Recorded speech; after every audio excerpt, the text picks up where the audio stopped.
1,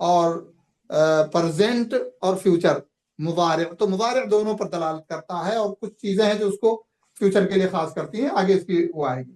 قد، تو قد افلح، یہ جو ہے اس نے قد نے کنفرم کر دیا کہ یہ جو لفظ افلح ہے یہ فعل ہے، اس لیے کہ قد فعل پہ ہی داخل ہوتا ہے۔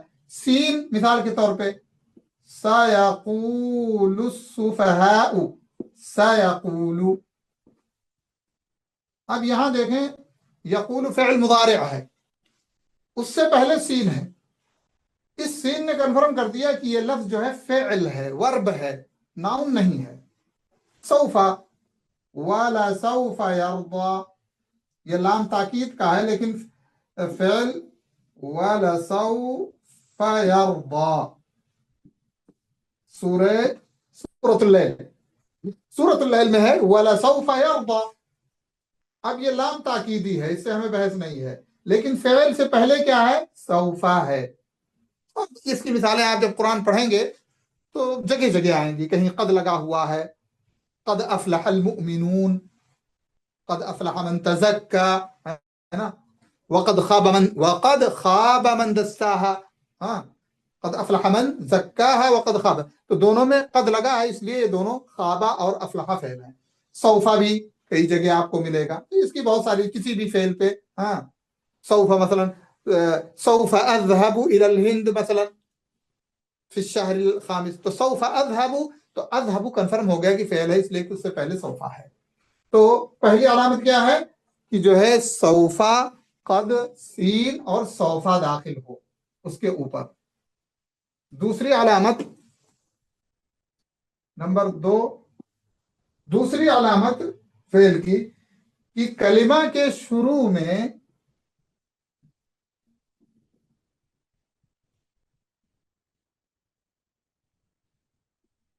اتینا یا انیتو بھی بولتے ہیں، اتینا، یہ 4 حرف ہیں، حمزہ، تا، اور اسی طرح سے یا اور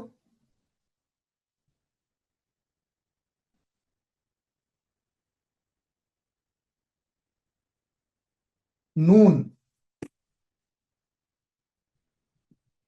حمزہ، کسی بھی لفظ کے شروع میں حمزہ آئے تو وہ علامت ہوتی ہے فعل کی عموماً، عام طور پہ، جیسے اقرأ، اکتب،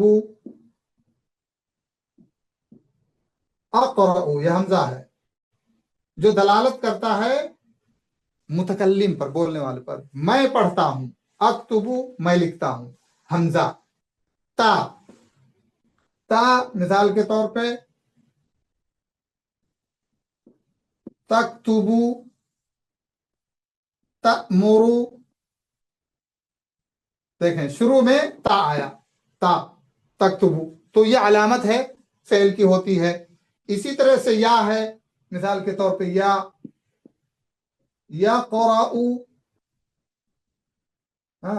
یضحک، دیکھیں یہاں یا اسی طرح سے نون ہے، ہاں، مثال کے طور پہ نصلی، نتوضأ، نون، ہم وضو کرتے ہیں، ہم نماز پڑھتے ہیں۔ یضحک، وہ ہنس رہا ہے، پڑھ رہا ہے۔ تو ان چاروں حروف میں سے کوئی حرف اگر آپ کو ملتا ہے اس میں، تو عام طور پہ، یعنی اس میں تھوڑی سی جانکاری کی ضرورت ہے، اس لیے کہ بہت سارے اسم بھی شروع ہوتے ہیں انہی حروف میں سے، بعض حروف میں سے، لیکن عام طور پہ زیادہ تر یہ جو ہے فعل کے اندر آتے ہیں۔ اور کس فعل کے اندر آتے ہیں؟ فعل مضارع کے اندر آتے ہیں، ماضی میں بھی آتے ہیں اور فعل مضارع میں بھی آتے ہیں۔ تو یہ جو ہے دوسری علامت ہے فعل کی، یہ دوسری علامت ہے کہ انیتو یا اتینا ایک مجموعہ ہے، انیتو یا اتینا، تو ان حروف میں سے کوئی حرف، کسی حرف سے اس لفظ کی ابتدا ہو رہی ہے تو اسے آپ کہہ سکتے ہیں کہ یہ فعل ہے۔ نمبر 3،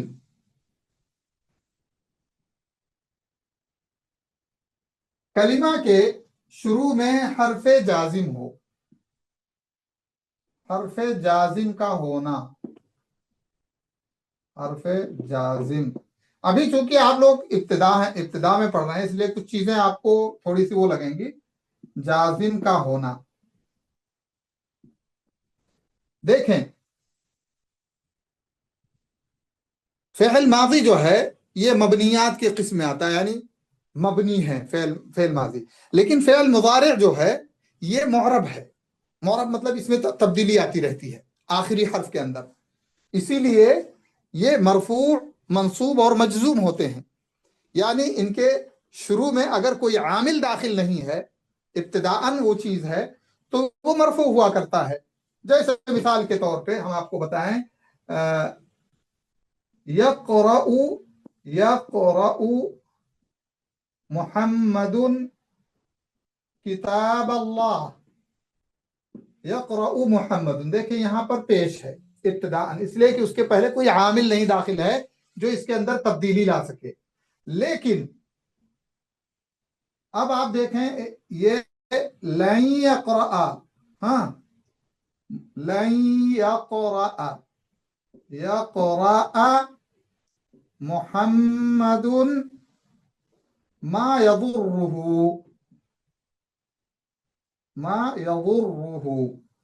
لن یقرأ یہاں پر زبر آ گیا اس لیے کہ لن نواصب میں سے ہے. تو اسی لیے انہوں نے کہا ہے کہ حرف جازم کا ہونا. اب ہم حرف جازم پہ آتے ہیں. تو جیسے یہ مرفوع ہے، یہ منصوب ہے، ایسے ہی حرف مضارع مجزوم ہوتا ہے. اور مجزوم اس وقت ہوتا ہے جب اس کو اس سے پہلے جو ہے حرف جازم لایا جائے. حرف جازم کچھ خاص ہیں، انہی میں سے ایک ہے لم. مثال کے طور پہ لم، یہ حرف جازم ہے. اس کا فائدہ کیا ہے؟ کوئی بھی پازیٹو ورب ہے تو یہ لفظ جو ہے اس ورب کو نگیٹو کر دیتا ہے، نگیٹو کر دیتا ہے ایک معنی. اور پرزینٹ اس کا جو زمانہ تھا اس کو پاسٹ کر دیتا ہے. مثال کے طور پہ لم یراجع، لم یراجع یہ ہو گیا جزم. محمد دروسہ، محمد نے اپنے درس کا مراجعہ نہیں کیا، اپنے دروس کا. اب دیکھیں یراجع تو یہ پرزینٹ کے لیے ہے یا فیوچر کے لیے، لیکن جب لم داخل ہوا تو اس نے پاسٹ میں کر دیا کہ محمد نے مراجعہ نہیں کیا، یعنی پاسٹ میں. اور یراجع لم کے بغیر جو ہے یراجع یہ پازیٹو تھا، مثبت تھا. یعنی یراجع محمد دروسہ، یعنی محمد اپنے دروس کا مراجعہ کر رہا ہے، لیکن یہاں کیا ہے، اس نے مراجعہ نہیں کیا. تو یہ لم حرف جازم ہے. اسی کو انہوں نے کہا ہے کہ حرف جازم کا ہونا اس سے پہلے. تو اب یہاں یہ فعل ہے لیکن اس سے پہلے حرف جازم آ گیا، تو لم کا آنا جو ہے اس کے بعد والے حرف کو خاص کر دیتا ہے کہ یہ فعل ہے. اور کون سا فعل ہے؟ یہ فعل مضارع ہے، جس کو اس لم نے جو ہے ماضی میں اس کے معنی کو چینج کر دیا. اب لم ہے، لما ہے، اور بہت سارے الفاظ ہیں جو کتاب میں ذکر ہوئے ہیں. تو لم یراجع، تو حرف جازم کا ہونا جو ہے اس بات کی علامت ہوتی ہے کہ وہ فعل ہے. یا مثال کے طور پر لم یلد، لم یلد آپ پڑھتے ہیں نا کہ جو ہے قل هو اللہ احد اللہ الصمد، لم یلد ولم یولد. آپ قرآن کھول کے دیکھیں گے تو دال پہ جزم ہے. کیوں؟ لم کی وجہ سے. تو یہ لم جازم ہے، اس لیے لفظ یلد اور لفظ یولد کیا ہے؟ یہ فعل ہے، اسم یا حرف نہیں ہے. اسی طرح سے ان الشرطیہ ہے یا لما ہے نا. لما بھی مثال کے طور لما یاتی او لما یجی محمد، یعنی لما کا مطلب اب تک، یعنی جس وقت بول رہے ہیں اس وقت تک یہ کام نہیں ہوا، تو وہ بھی جازم ہے اور جزم دیتا ہے. تو یہ تیسری علامت ہے جازم کا داخل ہونا. اب آگے چل کر کے الفاظ آئیں گے، نواصب جوازم تفصیل کے ساتھ آئیں گے، اور وہاں پر ان کا معنی بھی بیان ہوگا کہ یہ لم کس کے لیے ہے، لما کس کے لیے ہے، لن کس کے لیے ہے، یا فعل کو جزم دینے والے یا نصب کرنے والے، فتحہ دینے والے کون سے حروف ہیں، ان کا تفصیل سے ذکر آئے گا، لیکن یہاں اختصار سے علامات چونکہ ذکر کر رہے ہیں۔ چوتھی علامت حرف ناصب کا ہونا شروع میں۔ حرف ناصب، ابھی میں نے مثال دی تھی اس کی، لیکن بہرحال کوئی بات نہیں ہے۔ وَلَن تَرْضَى عَنْكَ الْيَهُودُ وَلَن تَرْضَى، یہ ترضى لیکن یہ فی محل رفع، یعنی اس پر فتحہ ظاہر نہیں ہوا ہے، اس لیے کہ اس کی ایک اور دوسری بحث ہے، وہ لفظ لاتے ہیں جو صحیح ہو، یعنی الف واو اور یا نہ ہو۔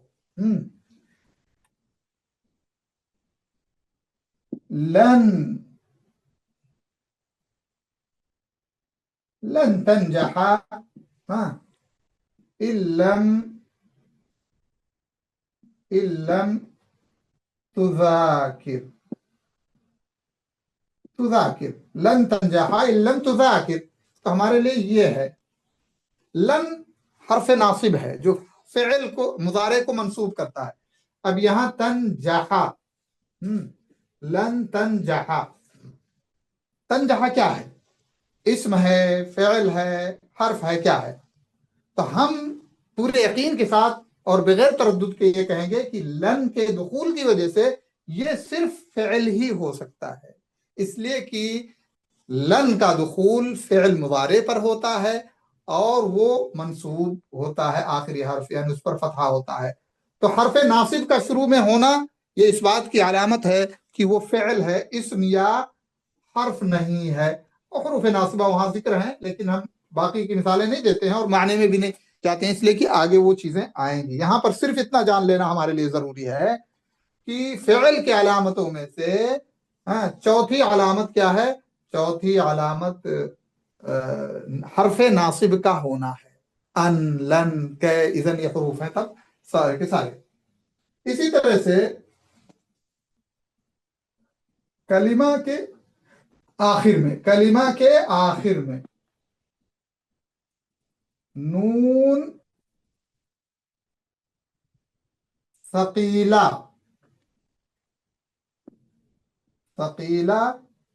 یا خفیفہ کا ہونا، وہ کتاب میں لکھا ہوا نون ثقیلہ۔ نون ثقیلہ کا مطلب نون مشددہ جس پہ تشدید ہو، اور ثقیلہ کا مطلب نون، خفیفہ کا مطلب نون ساکنہ۔ تو اگر کلمے کے آخر میں نون ساکنہ آتا ہے یا نون ثقیلہ آتا ہے تو ہم سمجھ لیں گے کہ وہ کیا ہے؟ فعل ہے۔ مثال کے طور پہ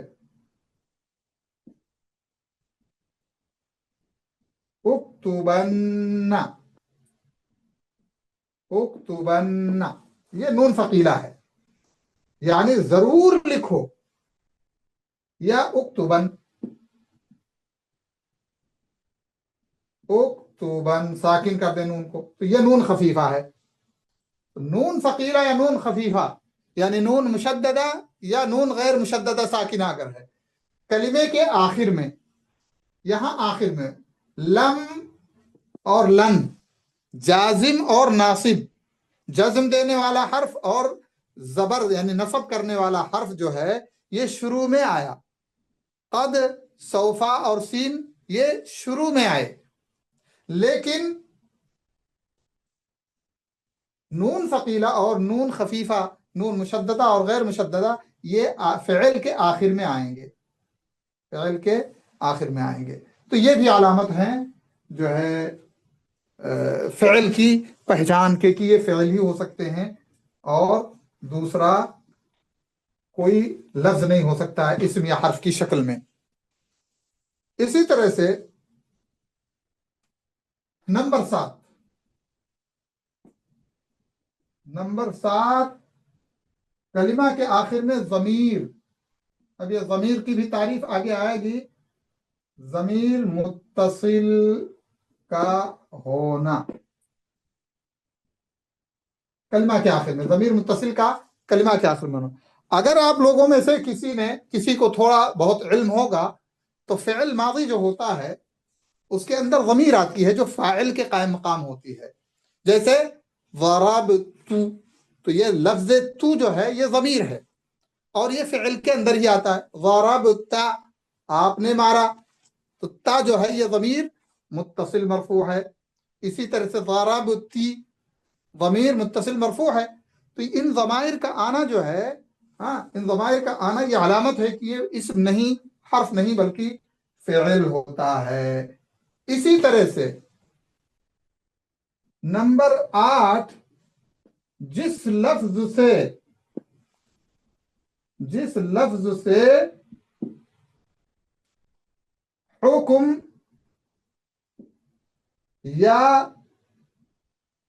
یعنی حکم امر یا نہیں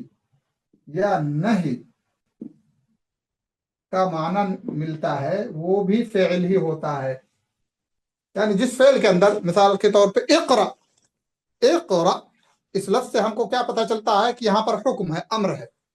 لا تقرا، مت پڑھو، یہاں پر نہیں ہے، کسی چیز قراءت سے منع کیا جا رہا ہے. کل، کھاؤ، لا تأکل، مت کھاؤ. تو جس میں امر اور نہیں ہو جس لفظ کے اندر، تو یہ سمجھ لیجئے کہ وہ فعل ہے اور دوسرا کوئی حرف نہیں ہو سکتا ہے. اب رہا حروف کی علامتیں، حرف کی علامتیں. تو حرف کی علامتوں کے تعلق سے آپ نے اسم کی علامتیں اور اسم کی پہچان جانی کہ کیسے کیسے ہم اسم کی پرکھ کر سکتے ہیں. اسی طرح سے فعل کی علامتیں آپ نے جانی کہ کیسے کیسے ہم کو پتا چلے گا کہ یہ فعل ہے. اسم اور فعل کی علامتوں کو اپنے ذہن میں رکھیے، دیکھیے کیا اس میں اسم کی علامتوں میں سے کوئی علامت اس میں پائی جاتی ہے؟ نہیں پائی جاتی ہے. پھر فعل کی علامتوں کی طرف آئیے اور دیکھیے کہ فعل کی علامتوں میں سے کوئی علامت اس میں پائی جاتی ہے؟ نہیں پائی جاتی. نہ اسم کی علامت پائی جاتی ہے، نہ فعل کی علامت پائی جاتی ہے. تو آپ یہ کنفرم کر لیں کہ وہ حرف کے علاوہ اور کچھ نہیں ہو سکتا ہے. تو جس لفظ کے اندر اسم فعل کی علامتیں نہ ہوں وہ حرف ہوتا ہے. اور اس طرح سے انہی امور پر جو ہے اکتفا کرتے ہیں، اسم فعل اور حرف کی تعریف اور اس کی علامات. اور انشاءاللہ اگلے درس میں پھر اگلا درس لے کے آئیں گے. اللہ سے دعا ہے کہ اللہ تعالیٰ جس کو کوئی اشکال ہو یا کوئی بات سمجھ میں نہ آئی ہو تو وہ اپنے ذہن میں بات رکھے اور سوال بھی کر سکتا ہے، یا بعد میں کوئی اشکال ہو تو اس کو نوٹ کر سکتا ہے، لکھ سکتا ہے، پوچھ سکتا ہے. تو اس طرح سے ہم نے آج لفظ کی تعریف یعنی نحو کی تعریف، نحو کا مقصد کیا ہے، نحو کی تدوین کس نے شروع کی، نحو کی تالیف یعنی قواعد کہاں سے شروع ہوئے، اور اسی طرح سے پھر لفظ کے اقسام، اسم فعل حرف کی شکل میں، پھر اسم کی تعریف، اسم کی علامتیں، فعل کی تعریف، فعل کی علامتیں ہم نے جانی. انشاءاللہ اگلے مرحلے میں پھر مزید نیا درس لے کر کے آئیں گے. اللہ تعالیٰ سے دعا ہے کہ اللہ رب العالمین ہمیں ہمت عطا فرمائے اور ہمارے ذہن اور دماغ کو اللہ رب العالمین کھول دے اور ہمارے لیے مدد فرمائے تاکہ ہمیں آسانی باتیں سمجھنے آتی رہیں. آمین یا رب العالمین. والصلاة والسلام علی نبینا محمد وعلی آلہ وصحبہ اجمعین. جزاک اللہ خیر شیخ، اللہ تعالیٰ آپ کو جزائے خیر دے. تو کچھ سوال جواب ہے تو اگلا کلاس میں پوچھے شیخ، یا ابھی کوئی ہاں گنجائش ہے؟ ٹھیک ہے. ابھی نماز آج بھی ہے. کتنا ٹائم کتنا ہو رہا ہے؟ 6 بجے ادھر، تو 10 منٹ ہے اذان کے لیے. تو کسی کا ہاں تو سوال ہے پھر تو اگلے درس کے لیے رکھ لیں. جی اگلے درس کے لیے رکھ لیں. جن بھائی کو یا بہن کو کچھ کوئی بات نہیں سمجھ میں آئی ہے تو وہ اپنا نوٹ کر لیں، اور اگلے درس میں پھر انشاءاللہ درس شروع ہونے سے پہلے سوال لے لیں گے. انشاءاللہ شیخ اگلا درس میں کر لیں گے، کیونکہ 7-8 ہاں اگلے منٹ ہے درس میں. اذان کے لیے انشاءاللہ. جی جی جزاک جی اللہ جی. خیر. سبحانک جزاک اللہ اللہم خیر. بارک اللہ فیکم. السلام علیکم. استغفرک و اتوب الیک.